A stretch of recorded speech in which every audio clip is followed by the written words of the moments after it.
This is Global Ummah Unity, faith, history, and truth in one voice. Before Newton, before Galileo, before Europe even knew what algebra was, a Muslim scholar had already defined it.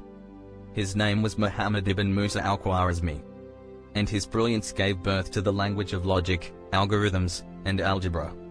This is his story, and why the modern world owes him more than it remembers. In the 9th century, while much of Europe was caught in the Dark Ages, the Muslim world was experiencing a golden age of science and knowledge.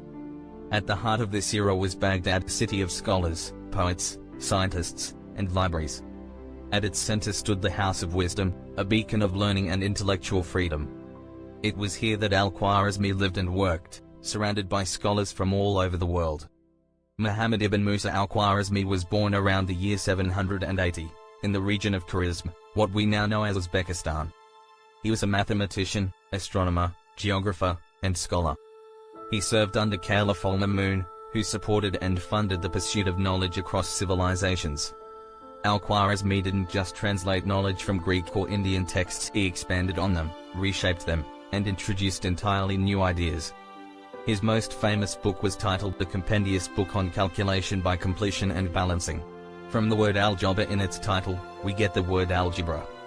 In this book, he introduced a systematic way to solve linear and quadratic equations. He provided clear steps on how to simplify and balance equations, how to work with unknown quantities, and how to apply this knowledge in real life to calculate inheritance, divide land, and solve financial disputes. This was not abstract theory. It was practical, logical, and groundbreaking. It was the birth of algebra as we know it. But his influence didn't stop there. He also developed methods for step-by-step problem-solving, what we now call algorithms. In fact, the word algorithm is derived from his Latinized name, algorithmi. Every time we code, every time a computer runs instructions, every time AI solves a task, we're standing on the shoulders of al-Khwarizmi. His knowledge didn't stay in Baghdad. Centuries later, his books were translated into Latin and Europe. By the 12th century, his ideas spread across the continent and shaped mathematical education in universities.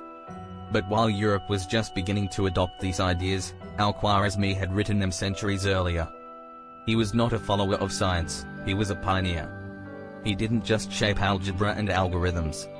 He also contributed to astronomy, creating precise star charts. He worked on calendars, improving timekeeping and religious observances. He corrected Ptolemy's maps and introduced more accurate geographical data. He also helped spread the decimal number system and introduced the concept of zero, a revolutionary idea that changed the course of mathematics forever. Without zero, there would be no place value, no modern accounting, no binary code, no computers. And yet, most people have never heard of him. Why? Because history has often been told through a Western lens. The achievements of Muslim scholars, from Baghdad, Cairo, Cordoba, and beyond, have been ignored, minimized, or erased. But the truth remains. The Islamic Golden Age gave birth to much of the knowledge that the modern world relies on today. Al-Khwarizmi was not an exception. He was a leader of a movement of learning, curiosity, and innovation. His legacy lives on. In every equation we solve. In every line of code we write. In every app we use. He taught the world how to calculate, but more importantly, he taught us how to think.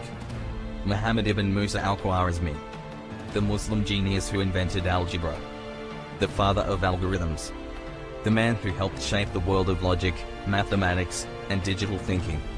It's time we remember his name, and recognize that the foundations of our modern world were built by many civilizations, including those too often forgotten. Mathematics has no borders, and genius has no single language. This is the legacy of al-Khwarizmi, and it belongs to all of us. Thanks so much for watching this video on Global Ummah Unity. If you learned something new today, don't forget to like, share, and subscribe. Let's keep uncovering the untold stories of the Islamic world. See you in the next one.